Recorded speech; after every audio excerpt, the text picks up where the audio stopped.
Sudan is already experiencing the world's worst displacement crisis.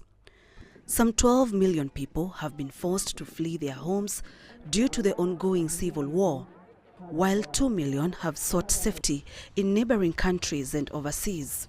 As more Sudanese seek refuge elsewhere, the UN Refugee Agency has expanded its aid program for them to Libya and Uganda.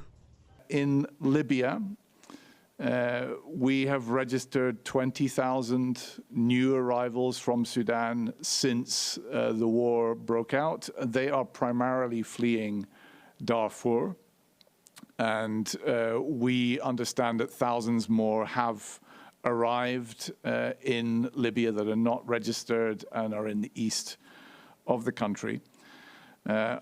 Clearly there the situation is extremely difficult for these refugees. Local services available in the country are really overstretched. Refugees' families are forced to sleep in the open, and medical facilities just cannot keep up with the growing needs that we are facing through there. This brings the number of African countries taking in large numbers of Sudanese refugees to 7. In Uganda, which already is the largest refugee hosting country in Africa, more than 39,000 Sudanese refugees have arrived since the outbreak of the war, with 70% of those fleeing just this year, which is 3 times more than was initially expected or predicted. The arrival of more Sudanese in Libya raises the prospect that the refugees may continue their journey to Europe, a scenario where the UN Refugee Agency warns could play out if more aid is not provided.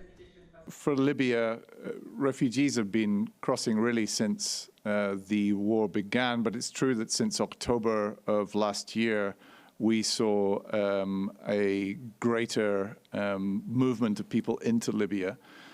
And I think in terms of the motivation here, the fundamental point is that because war is continuing, there is no safe space in Sudan, people are forced to leave the country. A UNHCR planning document published on Tuesday shows that the agency expects 149,000 refugees to arrive in Libya before end of the year. It projects 55,000 Sudanese refugees will seek safety in Uganda, even though the country does not share a border with Sudan. At least 20,000 Sudanese refugees arrived in Libya since last year, with their numbers surging in recent months, while 39,000 have moved to Uganda since the war began. Sharon Baranga, CGTN.